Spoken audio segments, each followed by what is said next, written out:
Ron Story. I'm the head of speaker booking at SpeakerHub.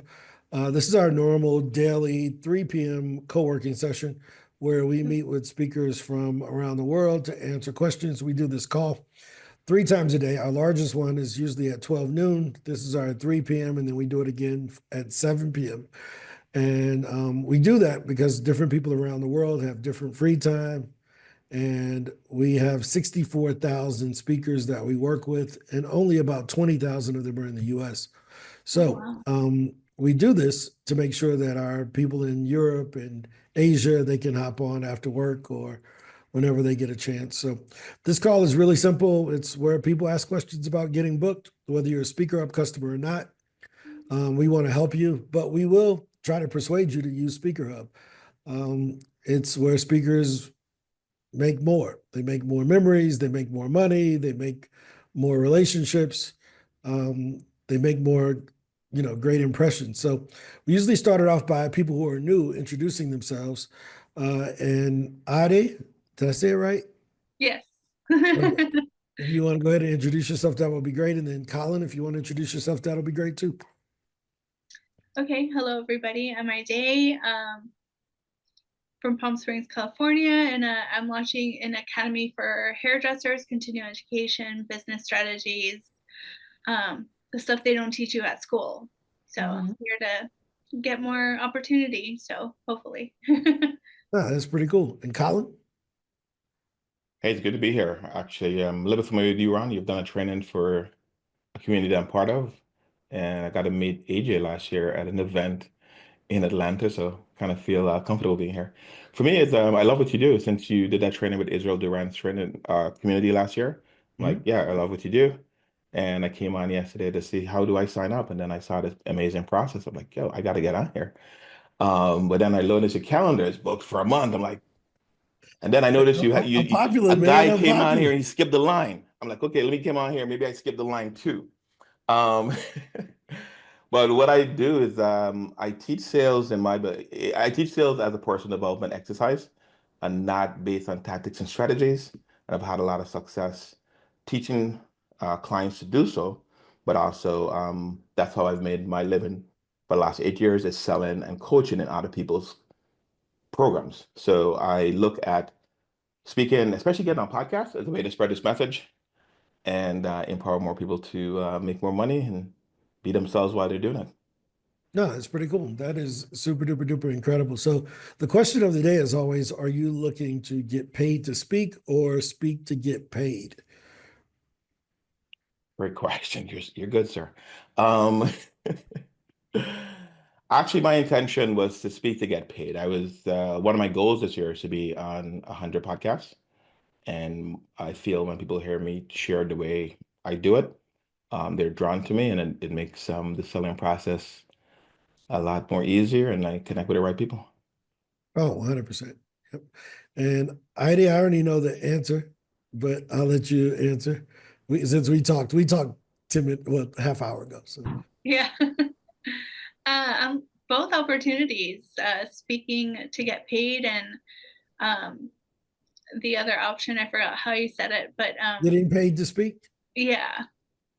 Yeah, I have online courses that I'm launching and hopefully getting on some podcasts and connecting with people to get the word out. Yes. No, that makes sense. No, good to see you all. Glad you all joined us. A lot has changed. So, Colin, I did the presentation for Israel last July. It doesn't seem like it was that long ago, but it was It seemed like last fall. Yeah, it was last fall. It was like July or August um, when I met Israel, and then he ended up speaking at our Pro Speaker Summit in October. So he and I had a great conversation last week about some of the work that they're doing. So, but the basis of what we do is to help speakers to make more money. Most speakers, I think 80% or 90% of the industry makes under $50,000 a year, right? But they don't tell you that when they sell you the course, right? When you buy the speaker training, they don't show you that, here's a survey that we've run, and this is just for the last 2 weeks. We've had almost 600 people complete this survey. And both of you have done this, but here are the answers, right? So most speakers have done less than 5 gigs in the last 12 months. And most of them are charging under $1,000. But this is the number that I want to change. 76% make under $25,000 a year. I think that you all's messages are too important to not be on stage. But if the barrier to getting on stage is, well, I want to be paid to show up, the person who's going to be heard the most is the person who shows up for free and makes money off of their CE courses, their sales trainings, getting students into their salon, things of that sort. So when I talk with the speakers that are here in these other categories, they all have other products and services, right? So that's what we teach at SpeakerHub. We're the only speakers bureau that focuses on that group of people, those who want to sell from the stage. Everybody else wants you to be making $25,000 per gig up front, Harry Walker and all the rest of them, before they even look at you. Well, that was never me. I was never that dude. I was the guy who would show up for free and try to make the most of it, right? So that's what we teach. And we do it through a process called the Speaker Flywheel. And I'm going to share that with you here. So this is the flywheel. The basic flywheel is really simple.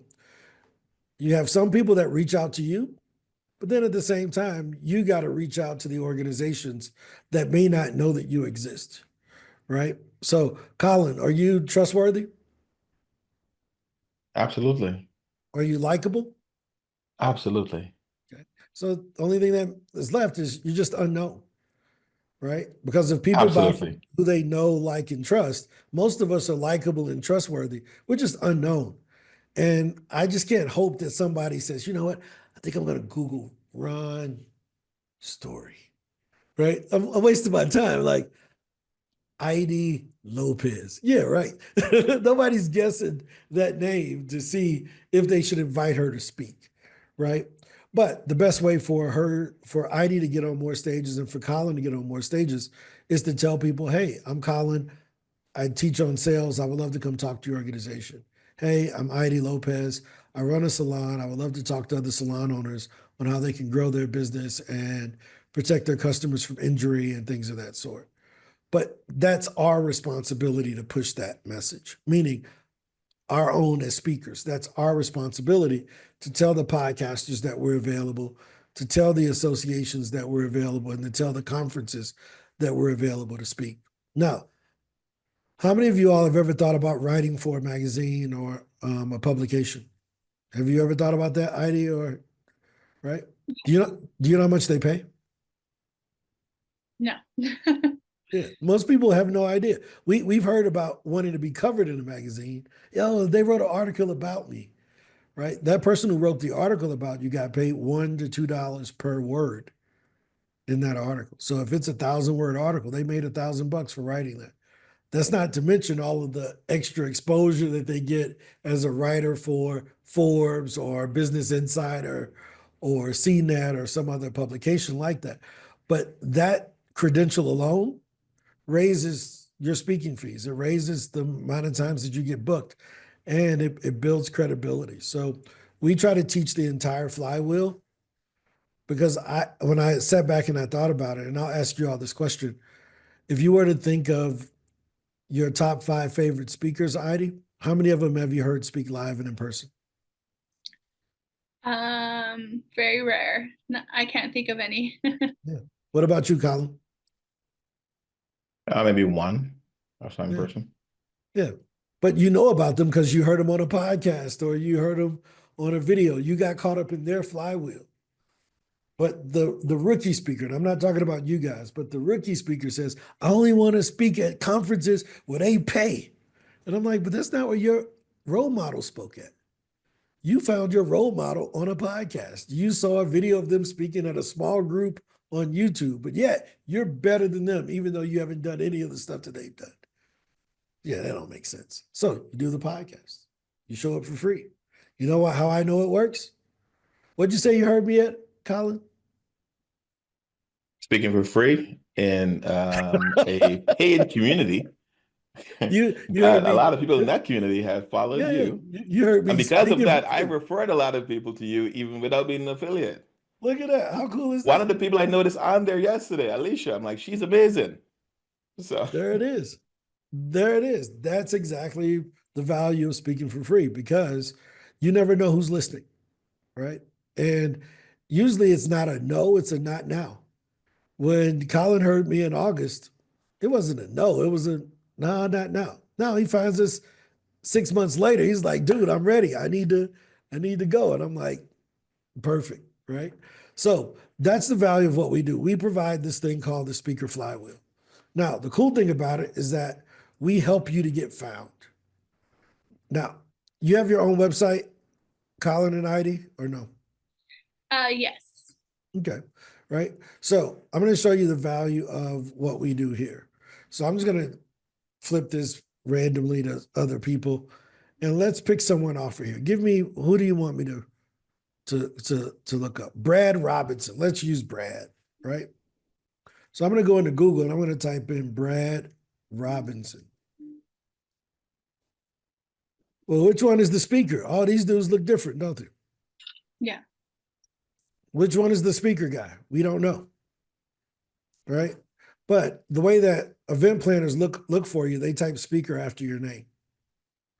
And we type speaker after his name, and we've identified him there. I think I typed his name in, right? Let me make sure. Brad Robinson, that ain't him either. It's a lot of Brad Robinsons. Usually he would show up, usually a speaker profile would show up, but looks like there's a bunch of other Brad Robinsons impersonating this dude that are speakers. Let me see. Let me see if it comes up after SpeakerHub. It's this guy here. There he is. But usually they would show up first. Their speaker profile normally would populate pretty quickly. But Brad is pretty common name, I guess. But the idea is that we want to make sure that our 10,000 event planners, whether they're searching for you in Google or they're searching for you in our directory, they can find you on the them reaching out to you side. Here's where we make all the magic happen. It's over here. So which one of you guys, AJ already seen this, Bart's already seen it, Heidi or Colin, which one wants to volunteer to be my guinea pig for the next 5 minutes? I'll be happy to volunteer. You want to do it, Colin? All right. Yeah. So I'm going to change my name to Colin. Heidi looked very nervous. She was like, I'm not doing I'm like, this. oh. All right. What's the name of your business, Colin, your sales business? Sales coaching gym. Sales coaching gym, like gymnasium. Gymnasium Okay, cool. And where are you located? in Tampa, Florida. Tampa, Florida. And you help who to do what? Help new entrepreneurs sell more authentically and more.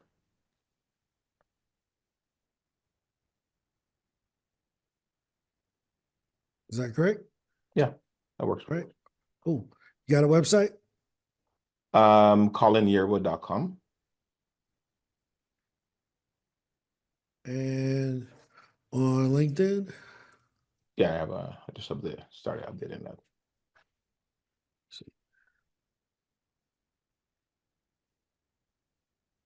There it is.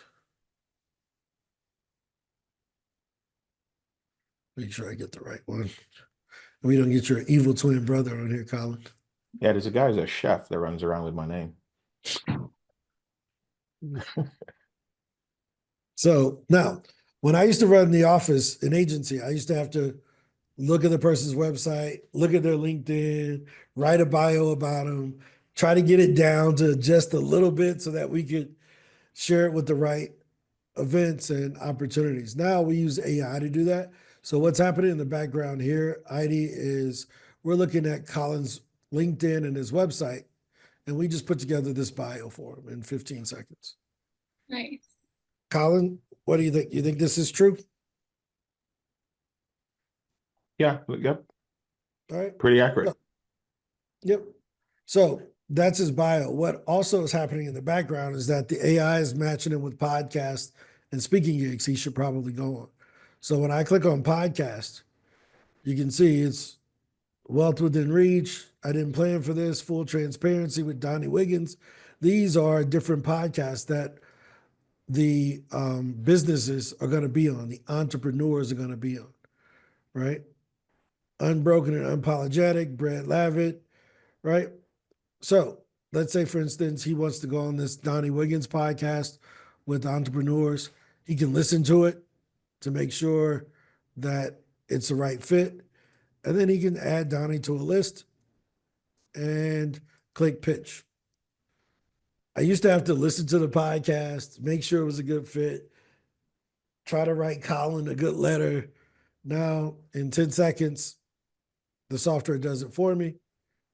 Hey, Donnie, I hope this message finds you well. I'm Colin Yearwood, a speaker and coach with a focus on sales authenticity and entrepreneur empowership, driven to enhance the selling experience through genuine connections. After listening or learning about full transparency, I'm inspired by your commitment to empowering individuals to reach their full potential, blah, blah, blah. He can shorten that pitch or he can send it. He can go in and edit it. Doesn't have to stick with what we have to say. And he can start reaching out to get booked on different podcasts using this method. This is what we do, right?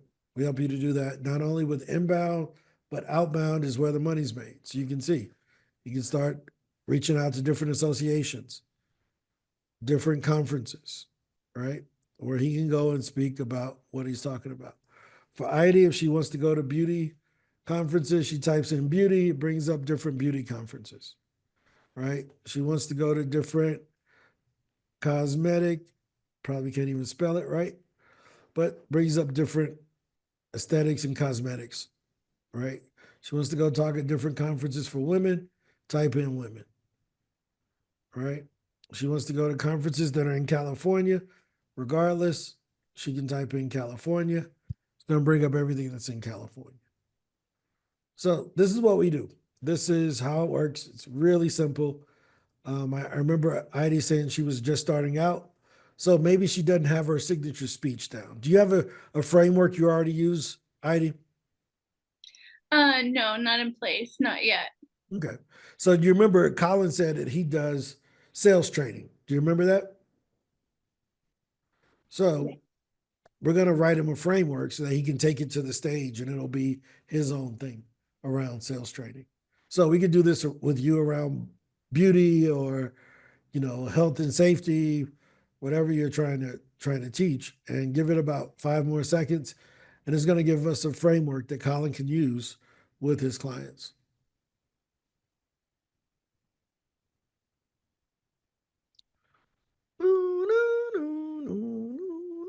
It's like the Jeopardy music in the background. Colin, they're thinking too hard about you, man. This thing it's like, what do we say? How do we say it? Or saying I better come with a good framework better than the one he currently has.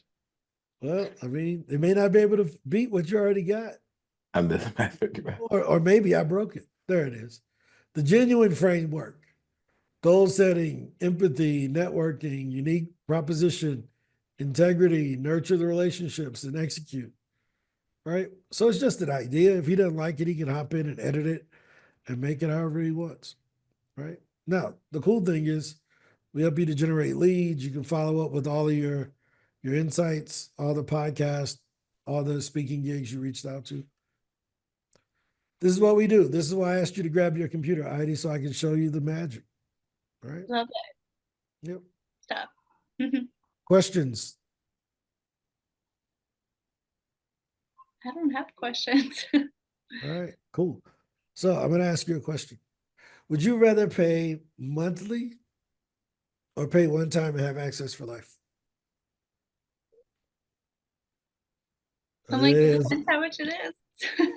$19 million a day. Right? No.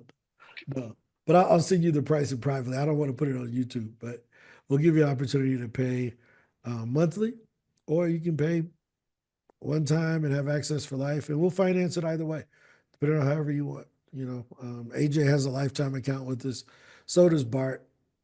Yeah. So any questions about getting booked? Who cares about SpeakerHub? What about just how do you get more gigs? Colin, how many gigs you got on the books for this year? I don't have any right now, but I do get them sporadically. You don't have But any podcast booked either? I never. I followed with one person for a podcast. I did. Yeah, I have a couple of people to follow up, but people show interest, but I didn't follow back up with them. Um, but usually I think I get on. Last year we got on like 5 podcasts, but most of what I do is teach in people's platforms. Like people invite me to teach in their membership area or their private groups and things like that, and that's how I've been generating clients. Um, but I want to definitely do it more public facing. I think I'm better at speaking and share my ideas that way. And I thought it would be an easy way to capture some content on my end instead of me struggling to write stuff. You know, Oh yeah. um, Let me ask you a question. If I said, Joe, I got a room and it has 20 people in it, would you hop on Zoom and kind of explain what you do? Would you do that? absolutely. Why? Number one, it's an opportunity to show up with my expertise, what I do, help some people, and there's potential that some of them are going to want to go deeper with me, Yep. and Would you do I'll that, sell them Heidi? into something. Yeah, absolutely. Yep. Yeah. Yep. The only difference between that and a podcast is that the podcast is asynchronous, meaning that everybody isn't watching at the same time, right? They're going to come in at different times, but you're getting a referral from the host, right? Because I want to introduce you as, hey, Colin. Hey, everybody, I want you all to I want to introduce you all to Colin. Colin's a sales expert on X, Y, and Z, right? If it's a room full of referrals and that's how you think of it, you perform totally different than, oh, I'm just on this podcast, one of my friends just answering questions. So we try to make sure that the right frame is there because that's where the money is, right? And what types of courses you got, Colin? I have many courses on belief shifting, confidence, typical sales stuff. But what I how people break through is that belief and confidence, and then the sales stuff work. Have you sold a lot of the courses? Yeah, I actually sell a process, and I don't. I have some one-on-one clients, but most of what I sell is to people who have programs, and they buy like a license, and I sell it to them, or I go in there and teach once a month for their communities. Oh, that's pretty sweet. Yeah, I haven't heard Yeah, of but I that. don't have like standalone courses for sale for 497 and things like that. Oh yeah, yeah. You may want to explore it, man. That's a lot of money being left on the table, you know. Yeah, but absolutely. I've been spoiled in a bad way. You ever heard of the book Seven Habits of Highly Effective People? One of my favorite books. Right. You know Stephen Covey. When did he pass away? Do you know? Did you I know? don't I didn't know. I don't know. I'm quite sure he's not here, but Yeah, he died in 2012. He crashed his bike. He was actually on riding a mountain bike and oh crashed. wow, Right. How much you think that company did last year in revenue off of that book? a crazy amount because I recently saw there's an updated edition of the book too. What do you think they did, Heidi? How much you think from that one piece of intellectual property? Probably millions. I don't know. 1 million, 2 million? I say Yeah. about $40 million last year in revenue. Let's see. Uh, they do about 70 million every 3 months. So in the Wow. quarter that ended in November, they did 70 million. In August, they did 84 million. In May, they did 73 million. And in February, they did 60. So they did about 287 million Wow. from one piece of intellectual property. So if speaking is your only way of making income, so it's going to be tough, right? Because if you can't show up, then how do you make money? But if you got a course or a training or a process that you can license, like Colin was talking about, like licensing CE courses, incredible business because you don't have to be there to teach it. Does that make sense? Are you surprised by that 287 million? That's a big number. Oh, I was definitely surprised. I was like, holy smokes, that Dang. is friggin' bananas. Yeah, 287 million last year, right? Any other questions about this before I No, man. If do I have to wait to talk to you, or you're yeah, sending yeah. me a link I can get Oh yeah, signed no, up? I'll send you a link. Yeah, here. Ange, Okay. can you stop the recording for a second? Because I don't want this on YouTube. Right?